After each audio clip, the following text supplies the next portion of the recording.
Hello students.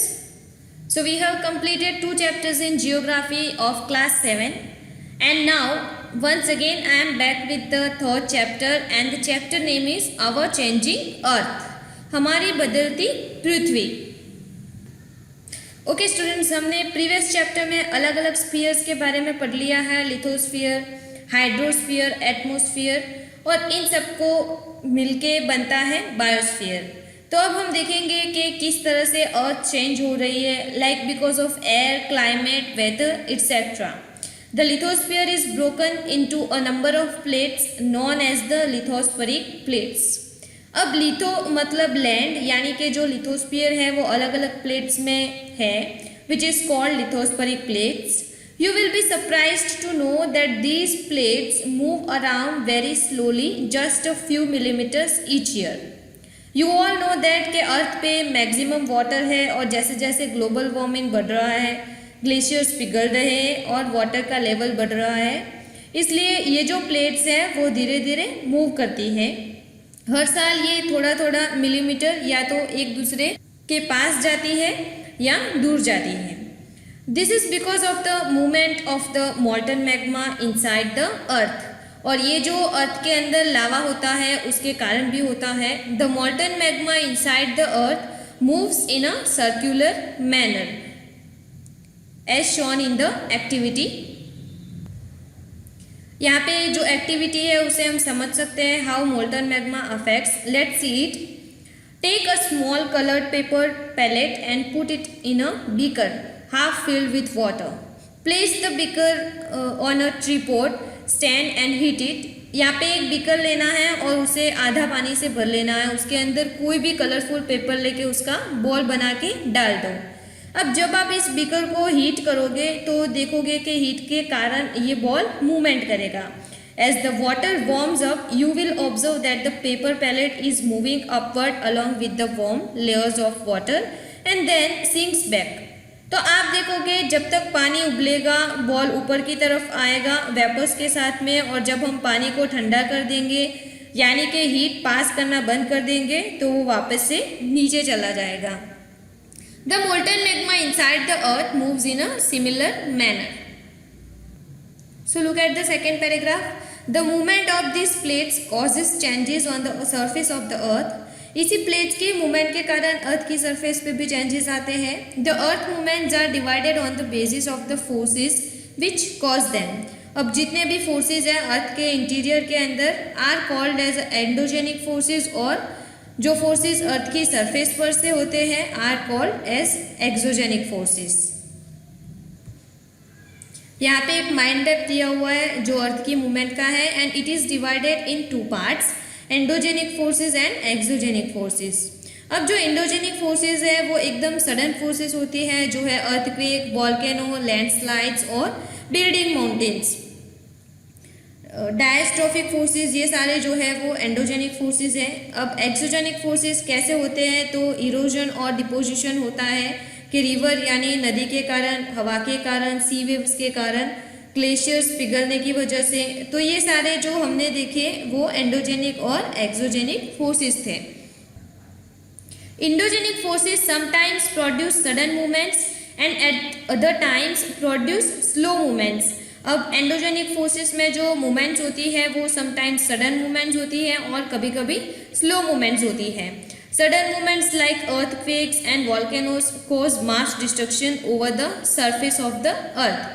ये movements की वजह से समटाइम्स बहुत ज़्यादा डिस्ट्रक्शन भी होता है. वॉल्केनो का यहाँ पे बहुत अच्छा डायग्राम दिया हुआ है जिसमें किस तरह से मैग्मा होता है, उसके ऊपर क्रस्ट है, और जो ज़मीन में मैग्मा होता है वो बहुत ही हाई प्रेशर से ब्लास्ट होके बाहर निकलता है. और जैसे कि बीच में आप देख सकते हो एक पाइप जैसा बना हुआ है जिसे हम वेंट कहते हैं, और जब ये बाहर निकलता है इसमें से बहुत ज़्यादा गैसेस निकलती है और ठंडा होके जम जाता है, तो इसे हम ऐश कहते हैं. ये ऐश काफ़ी फर्टाइल होती है लेकिन जो गैस निकलती है वो काफ़ी ज़्यादा पॉइजनस होती है.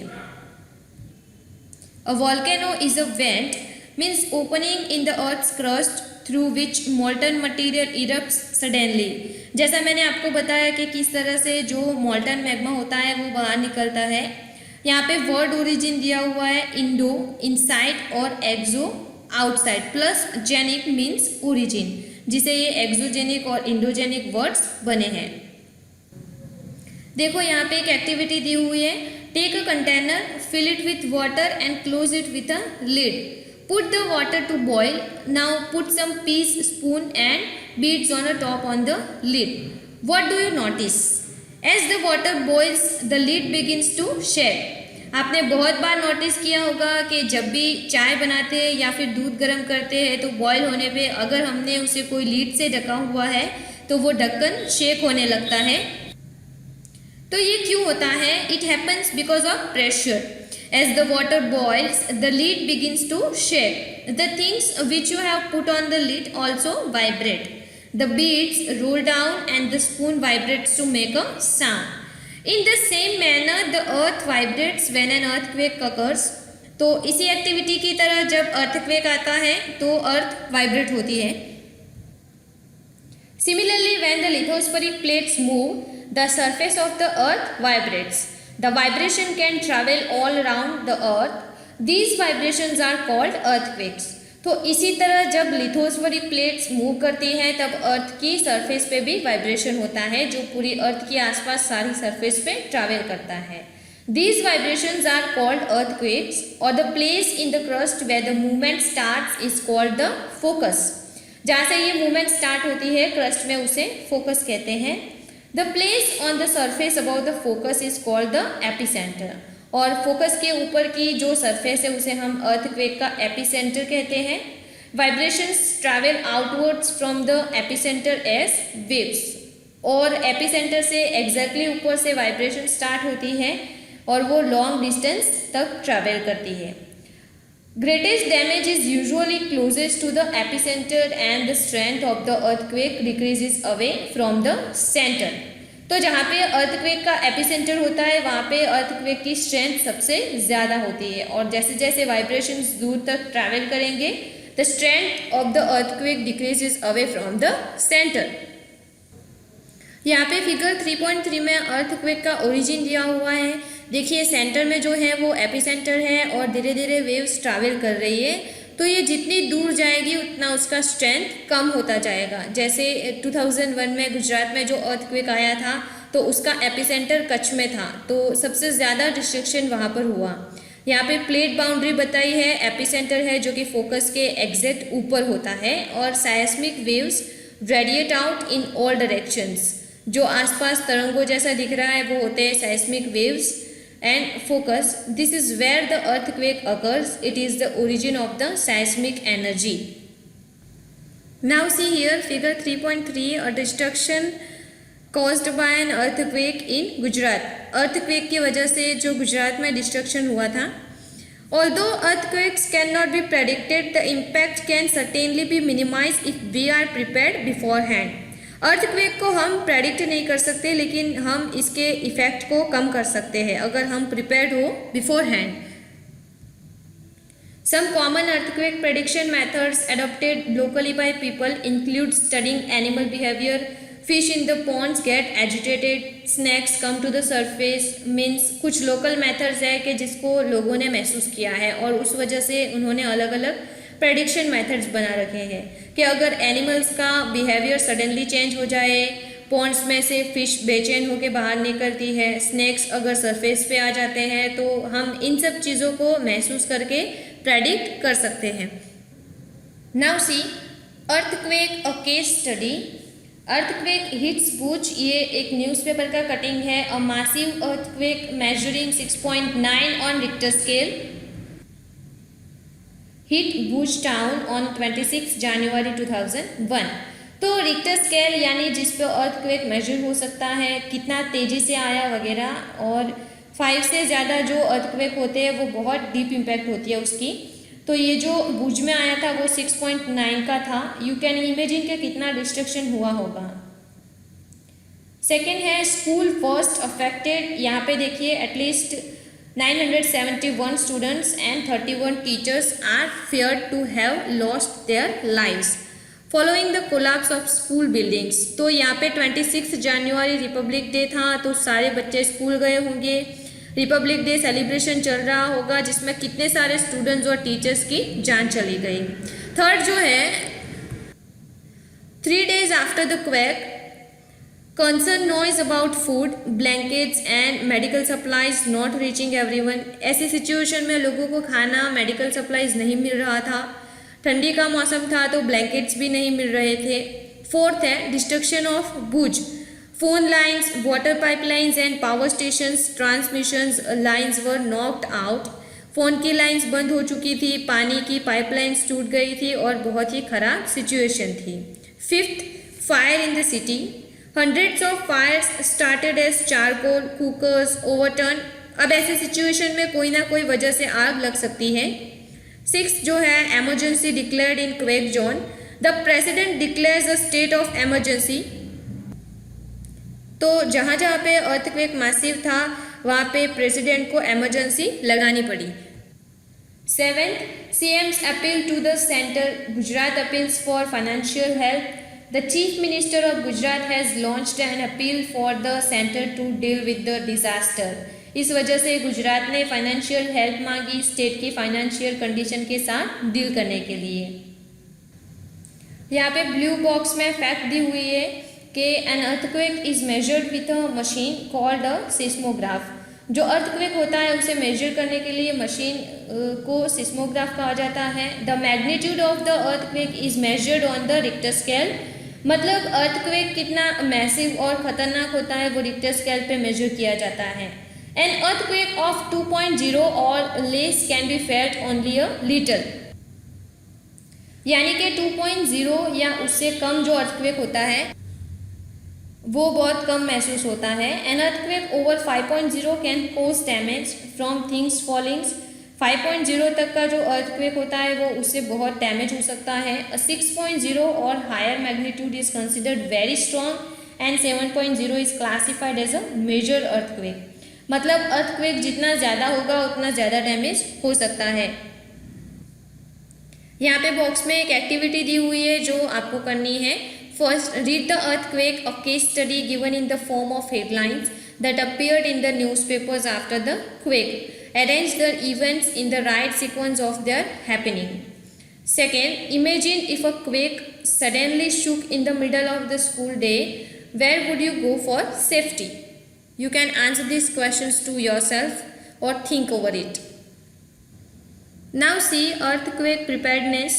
अर्थक्वेक के लिए हम खुद को प्रिपेयर कर सकते हैं। तो देखिए नीचे दिया हुआ है where to take shelter during an earthquake. Earthquake के दौरान हम कैसी जगहों पर छुप सकते हैं। Safe spot, under a kitchen counter, table और desk, against and inside corner और वॉल। यानी कि किचन के प्लेटफॉर्म के नीचे, टेबल या डेस्क के नीचे, कॉर्नर या दीवार के पास। सेकेंड है स्टे अवे फ्रॉम, किस चीज़ से दूर रहना है। फायर प्लेसेस, चिमनीज के आसपास के areas, windows that shattered including mirrors and picture frames. Be prepared, हमें हर चीज़ के लिए प्रिपेयर्ड रहना है। Spread awareness amongst your friends and family members and face any disaster confidently. Major landforms, the landscape is being continuously worn away by 2 processes, weathering and erosion. Landscape यानी कि ज़मीन के ऊपर हम जो सीनरी देखते हैं ये सब धीरे धीरे चेंज होता जा रहा है। कंटिन्यूसली वेदरिंग यानी मौसम के बदलाव के कारण और इरोजन के कारण। इरोजन मतलब जो सॉइल का टॉप लेयर होता है वो एक जगह से दूसरी जगह पानी के साथ बह के चले जाना, या फिर विंड हवा की वजह से इरोजन होना। Weathering is the breaking up of the rocks on the earth surface. Erosion is the wearing away of the landscape by different agents like water, wind and ice. किसी ना किसी तरीके से जो लैंड का टॉप लेयर होता है वो हट जाता है by different agents like water, wind and ice. The eroded material is carried away और transported by water, wind etcetera and eventually deposited. एक जगह से दूसरी जगह जो मिट्टी होती है वो चली जाती है और दूसरी जगह डिपोजिट हो जाती है। This process of erosion and deposition create different landforms on the surface of the earth। और ये जो प्रोसेस है इरोजन और डिपोजिशन की, इसकी वजह से अलग अलग लैंडफॉर्म्स बनते हैं। Now C work of a river. Before that यहाँ पे ब्लू बॉक्स में एक फैक्ट दिया हुआ है. There are thousands of small waterfalls in the world.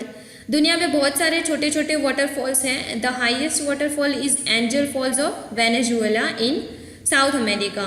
और वर्ल्ड का सबसे हाईएस्ट वाटरफॉल है वो साउथ अफ्रीका में है, Angel Falls of Venezuela.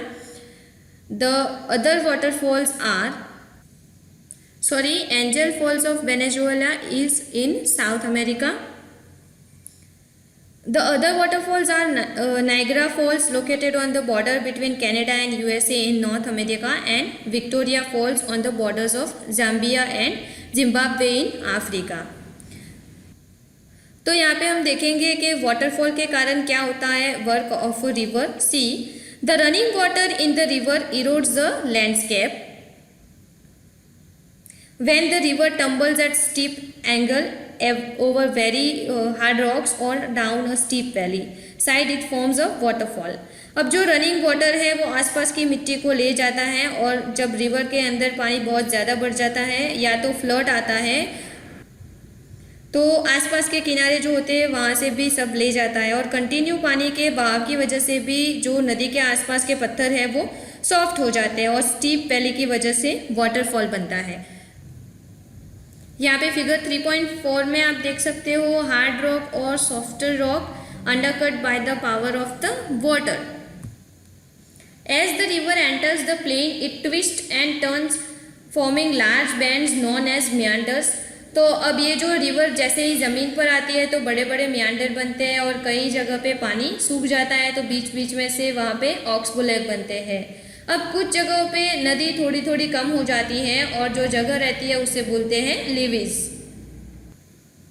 Due to continuous erosion and deposition along the sides of meander, the ends of the meander loop come closer and closer. In due course of time, the meander loop cuts off from the river and forms a cut-off lake, also called an oxbow lake. जैसे मैंने आपको आगे बताया कि जो meander loops है वहाँ ज़मीन पे बीच में से पानी सूख जाता है और थोड़ा पानी जो रह जाता है वो है oxbow lake. At times the river overflows its banks. This lead to the flooding of the neighboring areas. जब रिवर ओवरफ्लो हो जाती है तो जो आसपास के एरियाज होते हैं वहाँ पे बाढ़ आ जाती है. As it floods, it deposits layers of fine soil and other material called sediments along its banks. This leads to the formation of a flat, fertile flood plain. तो नदी के साथ जो भी मिट्टी बहकर आती है उसकी वजह से पास के एरियाज में सोइल के लेयर बन जाते हैं, और साथ में दूसरे मटेरियल्स भी होते हैं जिसे हम सेडिमेंट्स बोलते हैं. यहाँ पे फिगर में जो ऊंचाई वाले हिस्से हैं उसे हम लेवीज बोलते हैं, और कुछ ज़मीन फार्मिंग के लिए बहुत अच्छी होती है जिसे हम फर्टाइल फ्लड प्लेन बोलते हैं. As the river approaches the sea, the speed of the flowing water decreases and the river begins to break up into a number of streams called distributaries. जब भी रिवर सी तक पहुंचती है तो उसकी speed कम हो जाती है, and the river begins to break up into a number of streams called distributaries. Now what is delta. यहाँ पे फिगर 3.6 में आप डेल्टा देख सकते हो जिसमें एक मेन रिवर होती है और उसमें से जो छोटी छोटी लाइंस बनती है और पानी का बहाव जिसमें होता है वो है डिस्ट्रीब्यूटरी, और ये छोटी छोटी नदियाँ दूसरी नदियों में भी जुड़ती रहती है. तो इस तरीके का जो सीन होता है उसे हम डेल्टा बोलते हैं. The river becomes so slow that it begins to deposit its load. Each distributary forms its own mouth. The collection of sediments from all the mouth forms a delta. हर एक distributary अपना एक own mouth बनाती है और जो sediments का collection होता है सारे माउथ में से वो डेल्टा बनता है. Now look at the work of sea waves. You can see in this figure 3.7. Features made by sea waves. जो बड़े बड़े पत्थर पानी के फोर्स की वजह से टूट जाते हैं उसके अंदर होल हो जाता है जिसे हम सी आर्क कहते हैं, और जब ऐसे पत्थर के अंदर पूरा होल नहीं होता और केव जैसा बन जाता है जिसे हम सी केव कहते हैं. Now look, the erosion and deposition of the sea waves gives rise to coastal landforms. Sea waves continuously strike at the rocks. Cracks develop, बार बार जो पानी मतलब सी वेव्स होते हैं वो पत्थरों से टकराता है, स्ट्राइक करता है और रॉक्स को कट कर देता है, ब्रेक करता है और इसकी वजह से क्रैक्स आ जाती है। Over time they become larger and wider, और टाइम के साथ ये क्रैक्स ज़्यादा बड़ी और वाइड हो जाती है। Thus hollow like caves are formed on the rocks. They are called sea caves. As these cavities become bigger and bigger, only the root of the caves remain, thus forming sea arches. जब ये caves धीरे धीरे बड़ी हो जाती है और सिर्फ रूफ रह जाता है जिसे हम सी आर्चिस बोलते हैं। Further erosion breaks the roof and only walls are left. फिर ज़्यादा इरोजन की वजह से रूफ भी टूट जाता है और सिर्फ वॉल्स रह जाती है। These walls-like features are called stacks. The steep rocky coast rising almost vertically above sea water is called sea cliff. जो छोटा सा पत्थर या पीक जैसा होता है जिसे हम कहते हैं sea cliff. The sea waves deposit sediments along the shores, forming beaches. As you all have might seen sea beaches. Now see the next topic, work of ice. Glaciers are rivers of ice which too erode the landscape by bulldozing soil and stones to expose the solid rock below. Glaciers carve out deep hollows there. जब ये glaciers पिघलते हैं तब इसके नीचे की ज़मीन change होती रहती है, इसकी वजह से कार्विंग्स भी हो जाती है। As the ice melts, they get filled up with water and become beautiful lakes in the mountains. जैसे ये ग्लेशियर्स पिघलते हैं इससे माउंटेन के आसपास सुंदर लेक्स बन जाते हैं। The material carried by the glacier such as rocks big and small, sand and silt gets deposited. This deposit form glacier moraines. Glacier के साथ जो मटीरियल कैरी होता है लाइक स्टोन्स, सैंड, ये डिपोजिट होता है and this deposits form glacier moraines. Work of wind. Now see figure 3.9 किस तरीके से हवा सैंड ड्यून्स बनाती है। Have you ever visited a desert? क्या आपने कभी डेजर्ट देखा है?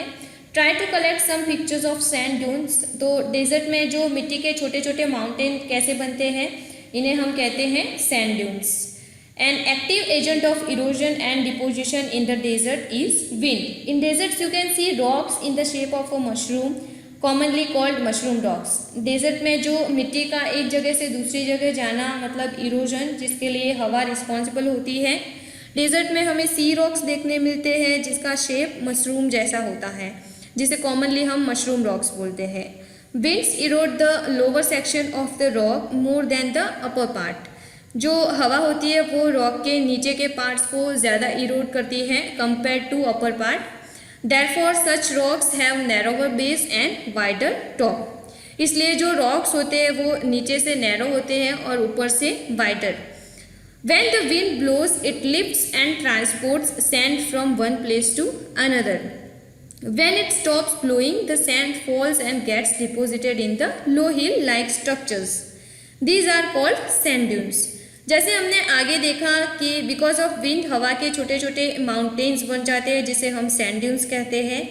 When the grains of sand are very fine and light, the wind can carry it over very long distances. When such sand is deposited in large areas, it is called loess. Large deposits of loess is found in China.